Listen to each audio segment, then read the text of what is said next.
The truth is that resistance is not caused by the people in the organization. No, resistance to change is caused by the systems and the structures that exist within the organization that people feel that they need to fight against in order to make change happen. Yes, this is a controversial opinion, but over 14 years of leading successful change, this is what I found was most effective at working through resistance in organizations and mobilizing people towards change.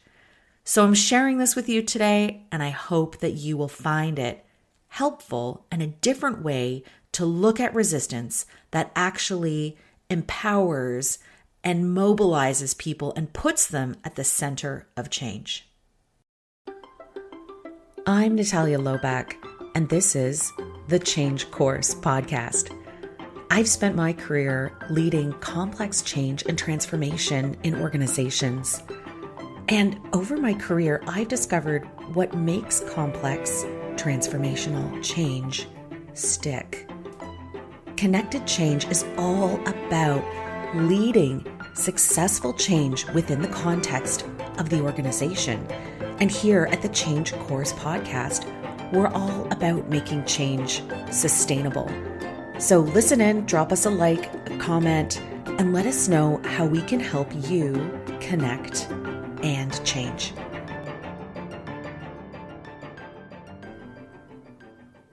Resistance is one of the most contentious topics that I come across in change, both in the changes that I lead and also in the communities that I'm part of. There is this overwhelming belief based on much of the change literature that has already been written and all of those change methodologies that are already out there that everyone is using. There's this perception that resistance is personal. Resistance has to do with a person not wanting to change. Now, okay, there is some truth in that. We as humans tend to resist change. And I've talked about this in some of my earlier episodes of the Change Course podcast. So if you wanted to go back and listen to Ebb and Flow and a number of the episodes that I did around complex adaptive systems and the idea of homeostasis, that's a really good place to start. But truthfully, in organizations, you've got two types of resistance. So you've always got that human side of resistance, people resisting change, people not wanting to change. And there's really good theory that talks about why we as humans are like this. But there's a second side of it. There's another part of resistance that is largely ignored by the big change methodologies and theories that are out there because it attributes that resistance to things like the organizational model, the culture, the systems, the structure, the process, the way the organization works. There is a lot of resistance in the system itself. And if you are a leader embarking on change, this is actually where you want to be spending most of your time. But it's really easy to say, you know what, we want to just talk about the change in an academic way. We just want to talk about the change in the terms of adoption by individuals. And so it's really easy to get sucked into the blame game of saying resistance is about the people. The people are resisting change. They don't want to change. Why don't they just get on board? Why can't they just do it? The truth is that as a change leader or change manager coming into an organization, you have to spend a significant amount of time understanding what the resistance factors to change are. Human factors to resistance are well understood, and there's lots of great tools to deal with the human factors of resistance. But what you need to be paying attention to are those other things that you need to be thinking about in terms of the change. This is one of the key roles of your change leader or change sponsor in your organization. They need to be taking the lead to work with you on removing barriers to change, on helping you identify those systemic factors that could be standing in the way. This is where a person in leadership and a high rank in the organization who actually has the power and ability to take down some of those barriers is your best ally, because a lot of those systems and structures and processes that get in the way of change can be ameliorated, controlled, removed by people in power in the organization. One great example that I have when I was working with a client recently was around a change in a revenue generating program that they wanted to put into place. And so their idea was that they wanted to drive more client revenue from their existing clients, but also chase new clients for more revenue and new sources of revenue. And so the person who was in charge of this was my client, and they were working on implementing a change program, but they couldn't figure out why one of the senior executives was very supportive, was doing a lot to show that they were part of the team and they really wanted this and it was something that was important to them and they were bought into the change. Absolutely, they wanted to make it happen. But when push came to shove, this person didn't deliver. And in fact, they spent probably about 6 months not delivering. And then all of a sudden, in the second half of the year, started really bringing in those changes, those numbers. And my client couldn't for the life of them figure out what was going on, because it really seemed like the person was a lot of lip service and not a lot of action, except then there was an about face that happened in the second half of the year. So I started asking some questions about the incentive structure and what was the compensation structure that this senior executive was bound by. Well, it turned out that their compensation was driven by developing custom products for existing clients. And if they could get the existing client to buy into the custom product, then you would see an increase in revenue. And while it wasn't entirely aligned with the change that my client was seeking to make, it was adjacent. So it wasn't in conflict. But what my client was asking this leader to do was actually go out and find new clients to bring into the organization.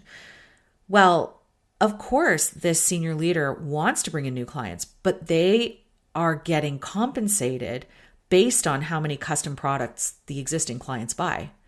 So, of course, they're going to spend the first 6 months of their year getting existing clients to buy custom products to make sure that they get their maximum compensation, and then they can turn around and help you. So, this is what I'm talking about. You can't ask somebody to do something for you out of the quote unquote goodness of their heart. If their incentive structure and their compensation structure is built in a way that doesn't align with the change objective, they are not going to change their behavior, and it's not reasonable to expect them to do so. This is where I have issues with the existing change literature and the current methodologies out there, because it assumes that the person who isn't changing their behavior is resistant. Okay, sure. Yeah, if you want to look at it that way, maybe they are. But at the same time, is there something that's preventing them from fully engaging? Is there something that is preventing them from fully supporting your change and doing it in a consistent way such that the whole organization benefits? Well, yeah, the incentive structure, it doesn't make it easy for you. So this is where, as I said, your sponsorship is very, very important. So incentive structure is an example of a structure, right, that exists in an organization. These are not human factors. These are structural factors in an organization that contribute to resistance.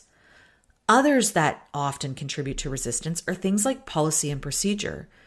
For example, if you're trying to implement a change that makes a process faster or makes it more efficient or cuts down on waiting time, then you have to look at things like, where are those wait times, or as people talk about in Lean Six Sigma, where is the waste in the system?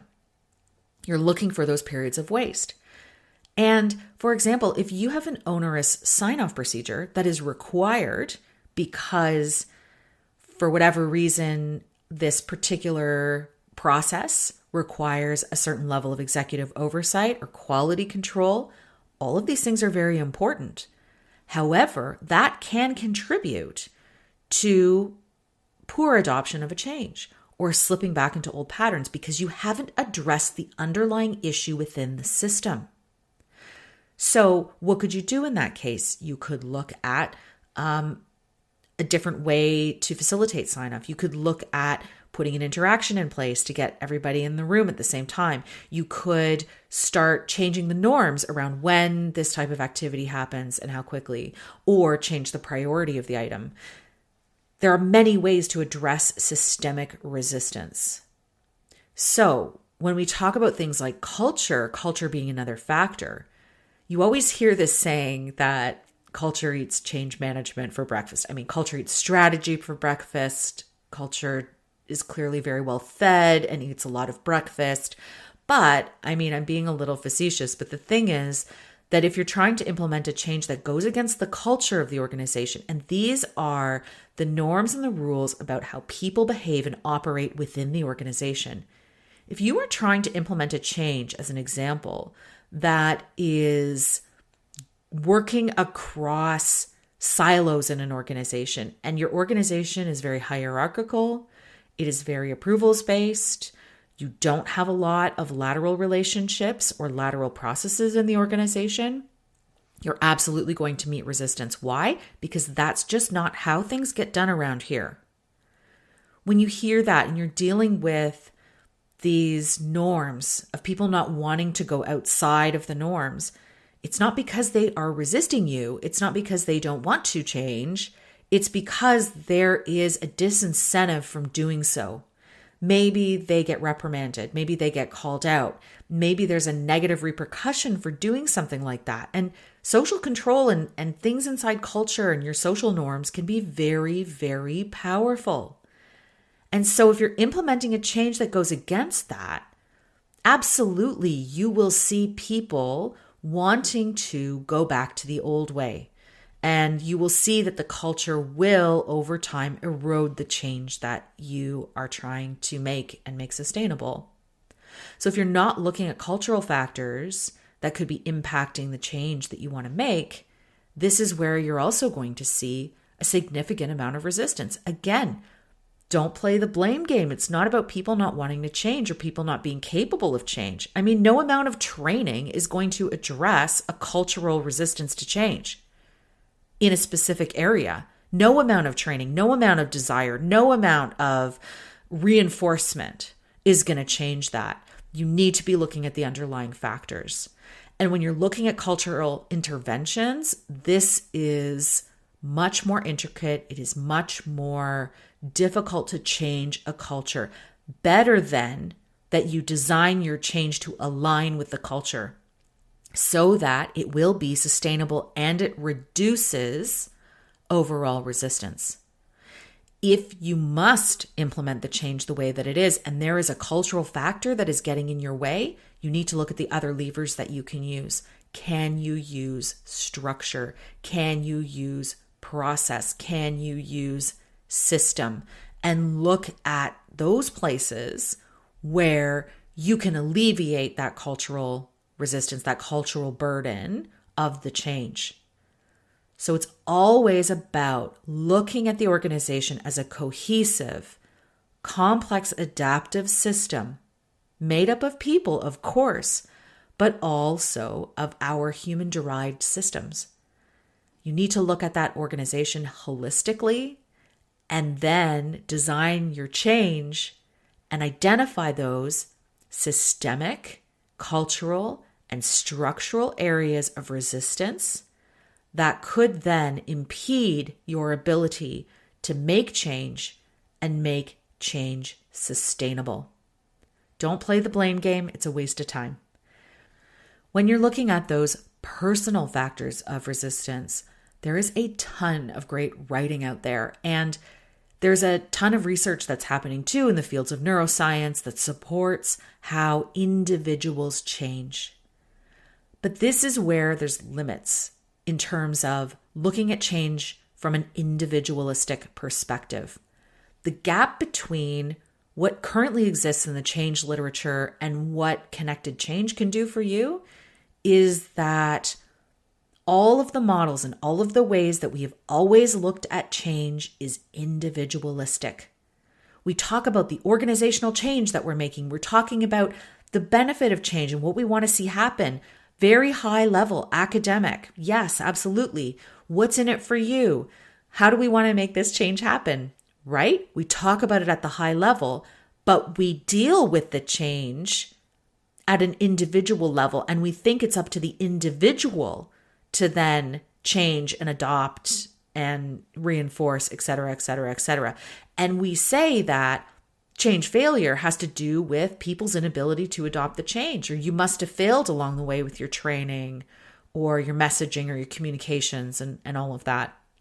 I'm not saying those things aren't important. They are very important. You still have a very real need to prepare and to help people move through a change and adopt it, right? But here's the thing. All of those change methods that are already out there are missing that middle layer. What are you doing about the system? What are you doing about the organization itself that's going to make change easier to adopt and more sustainable in the long run? Change sustainability does not come from people in your organization adopting the change at an individual level. No, it comes from the system being adaptive and the system being able to sustain and adopt that change over time. And it's about reinforcements within the system, not about people reinforcement. It's about reinforcements within the system, like your culture and your structure and your organizational systems that are going to support that change and bed it down and make it sustainable over time. So I hope this has been helpful and it helps you understand how these two pieces come together and why I am so incredibly passionate about this and why I feel like I want as many people to know about it as possible. Because this is what made me successful. This is the essence of what my many, many years leading change was all about. And this is what I learned. And I feel like others don't need to struggle as much as I did. I may as well share it with you. And hopefully you can be more successful than I was as you go forward in leading change in your organizations and communities. Thank you for listening. If you liked what you heard, I invite you to like, share, rate, and subscribe because it helps others find us. Change Course is brought to you by Charthouse Advisory Services and ConnectedChange.com. Our music is Levity by Emily Clausen. Show notes have moved. We're now at ConnectedChange.com. So visit us there under the Change Course podcast page, and you'll find a list of all the resources that I've mentioned here today. While you're visiting us, sign up for the Change Navigator newsletter. You'll keep on top of all things change, and every month we are sharing exclusive content and resources only with our subscribers. So don't miss out. Sign up at ConnectedChange.com. Thank you for listening, and remember, it's never too late to change course.